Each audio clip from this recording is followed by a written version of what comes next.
Hello everyone! So today, gagawa tayo ng fruit salad. Pero ang kinaganda kasi nito, gagamit din tayo ng fresh fruits. And syempre, hindi lang yon dahil maglalagay din tayo ng mga nakakan na fruits. So etong apple natin, kailangan pag bibili kayo ng apple, okay lang naman kahit nasa palengke lang. Basta marunong kayong pumili ng good quality. So tatanggalin natin yung gitna. Pero dapat pala hindi yung apple inuna natin kasi iitim to. So wait lang ha. Yung grapes muna yung unahin natin. O hindi pa pala naka-prepare yung condense dito. And sa may condense naman, ang paborito kong ginagamit ay Alaska. Kasi sabi nga nila, wala pa rin tatalo sa Alaska. Yes, ayan. Tingin lang natin sa dalawa para masarap.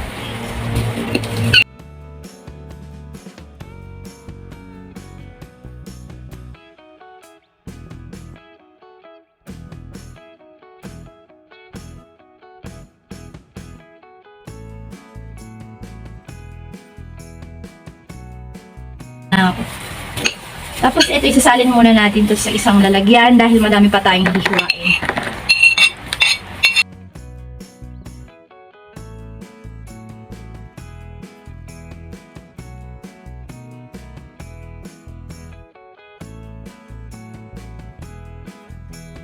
So ito orange para hindi na tayo mahirapan magbalat, lalo na pag naka-plastic yung ating kamay, hatiin lang natin sa gitna.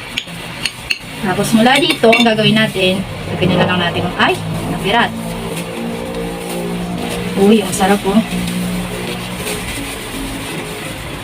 Sarap naman. Orange na orange.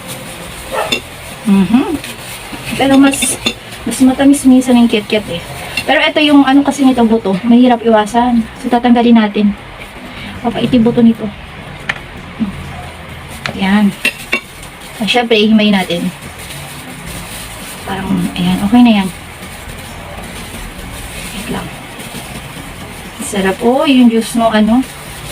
Ito, hilig ko yung mga fresh na fruits. Ginagawa ko din na, shake. Kesa dun sa mga tinitimpla na oranges na juice. Yung powder. Mas masarap pa rin talaga pag fresh yung gagawin mong shake.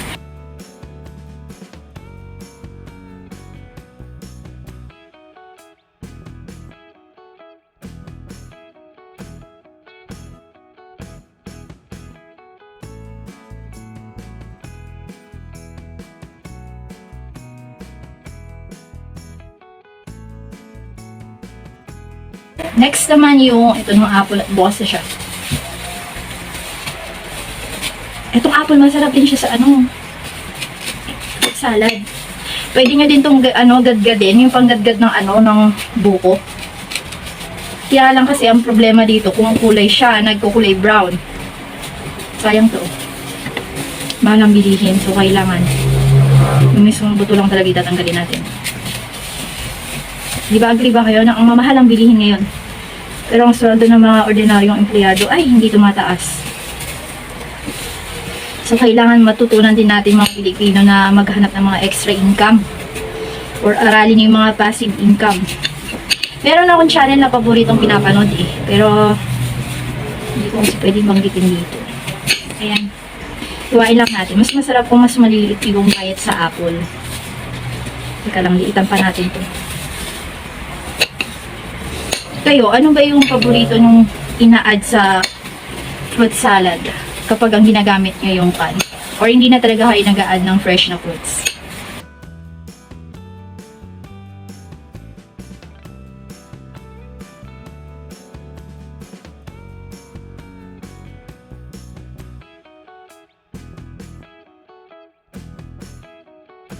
Pero itong peras babalatan natin. May nag-aabang na yung cheese. Sabi ng cheese, siwain nyo na ako. Wait lang, darating kami sa'yo. Yan, babalatan natin to kasi hindi masarap yung nito, yung balat.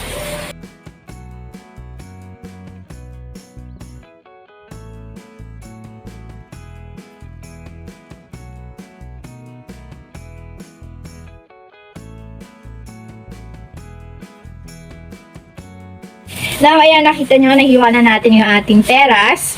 And pumapangay natin yung kulay ng ating apple. Ang isusunod na natin ngayon yung ating canned fruits. Okay? Canned fruits. So, ilagay na natin. Ang ganda ng kulay ng pera. So, white na white.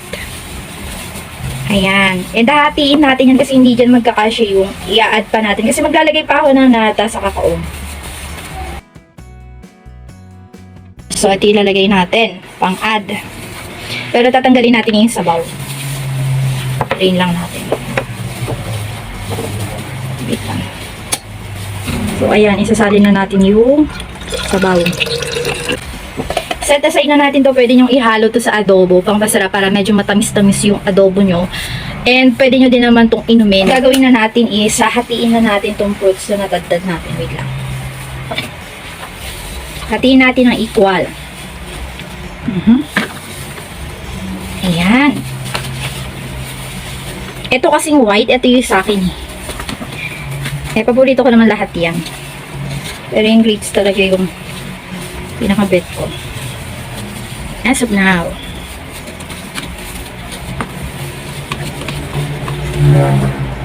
Ayan. So, hatiin natin. Kasi ito ibibigay ko sa mga tao dito sa... Ayan. Now, ito naman. Lagyan natin ng orange yung akin. Kasi masarap yan. Ito naman, lagay na natin ito sa... Dito na lang. Para yung sabaw sa kanila mapupunta ko meron na. Ayan. Yung cherry. Kukunin ko yung cherry. Alam nyo naman yung cherry sa mga ganito. Kung halos di mo makita. Wait lang. Simutin natin. Sayang eh.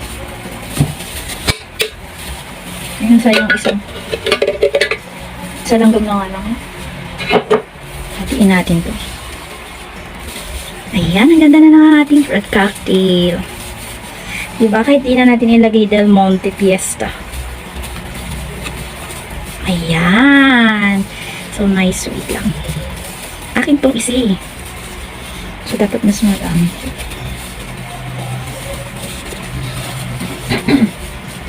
Now, after this, ang ilalagay naman natin is, ano na ilalagay natin? Kaong. So, meron pa tayong kaong na ilalagay. So, mag-a-adjust na lang tayo sa condensed na ilalagay natin. Hindi tayo maglalagay na napakadami. Mas masarap pag sakto lang itamis. And, syempre, mas healthy kung sakto lang din itamis. Now, dito na tayo sa ating kaong. And by the way, sa mga nahihirapan para magbukas nito, meron kasi itong locks dito sa may ano. Anayin nyo lang ang kutsilyo dito sa ilalim. Tapos, kusa naman ano. Okay, so ilalagay natin dito. Sasama ko na yung sabaw. Tapos ito namang kabila, dito sa akin. Pero, hahatiin natin yan. Wait lang. Ang sarap ng nata. Ay, ng kaong. Wait lang. So, parehong red. Ang liit ng lagayan ko. Sayang naman. Tapos, hatiin natin. Ating kapatid. Kahit mga tao-tao lang sila dito.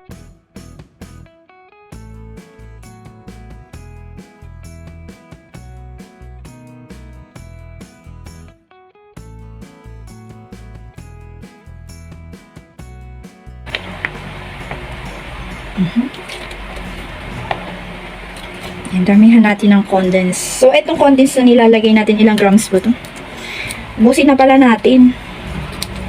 545 grams. Para sa dalawang fruit cocktail natin. Ayan.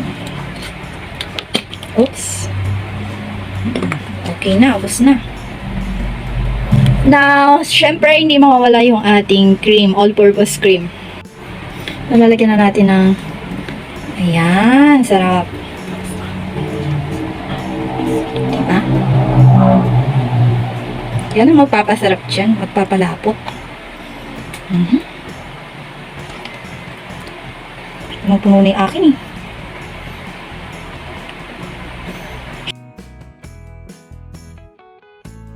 Binawasan ko na yan. Syempre, hindi naman tayo pwedeng hindi bumawas kahit di pa malamig. At kita nyo naman halos umapaw na, di ba?